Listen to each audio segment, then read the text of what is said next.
ഇടുക്കി വണ്ടിപ്പെരിയാറിനടുത്ത് അരണക്കല്ലിൽ വെച്ച് വെടിയേറ്റ് ചത്ത കടുവയുടെ പോസ്റ്റ്മോർട്ടം ഇന്ന് നടക്കും.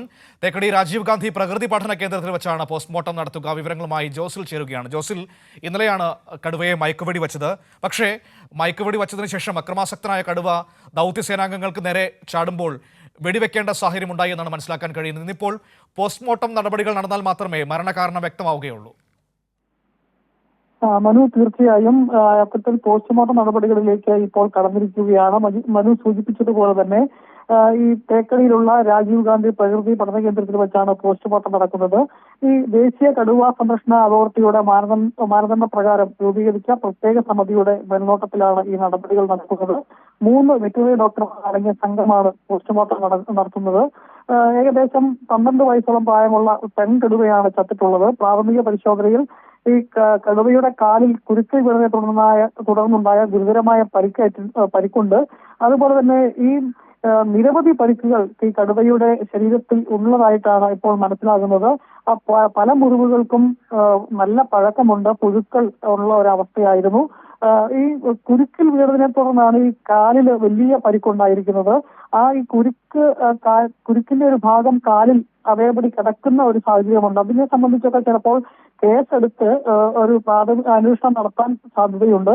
ഏതായാലും പോസ്റ്റ്മോർട്ടം നടപടികൾ പുരോഗമിക്കുകയാണ്. ഈ ഗ്രാമ്പി മേഖലയിൽ കുറെ ദിവസങ്ങളായി കഴിഞ്ഞ 3-ാം തീയതി മുതൽ ഭീതി പരത്തിയിരുന്ന ഒരു കടുവയെ പ്രത്യേക ദൗത്യസംഘം ധീരതയോടുകൂടി നടത്തിയ നടപടിയുടെ ഭാഗമായിട്ടാണ് ഈ പിടിക്കുന്നതിന് വേണ്ടി ഇറങ്ങിയത്. ഈ തേയിലക്കാട്ടിൽ അരണക്കല്ലിൽ ഈ പ്രദേശവാസികളുടെ വളർത്തു പശുവിനെയും അതുപോലെ തന്നെ നായയെയും ഒക്കെ കൊന്നതിന് ശേഷം 2 നായ്ക്കുട്ടികളെ എടുത്തുകൊണ്ടുപോയി തിന്നതിന് ശേഷം ഈ തേയിലയുടെ ഇടയിൽ വിശ്രമിക്കുകയായിരുന്നു.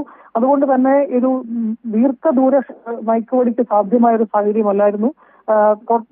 15 മീറ്ററോളം അടുത്തെത്തിയാണ് ഇത്തരത്തിൽ മയക്കുവെടിക്ക് ശ്രമം നടത്തിയത്.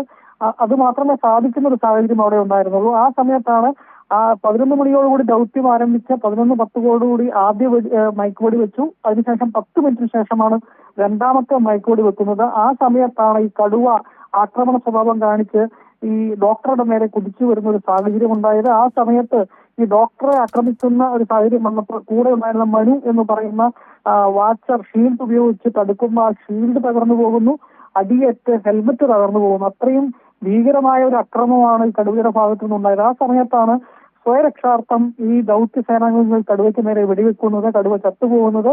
ഏതായാലും പോസ്റ്റ്മോർട്ടം നടപടികൾ പുരോഗമിക്കുകയാണ്. ഏകദേശം 1.5 മണിക്കൂർ സമയം ഈ പോസ്റ്റ്മോർട്ടത്തിനായി എടുക്കും എന്നുള്ളതാണ് ഇപ്പോൾ നമുക്ക് അറിയാൻ സാധിക്കുന്നത്. മനു, ശരി, ജോസിൽ വിവരങ്ങൾ നൽകിയത്.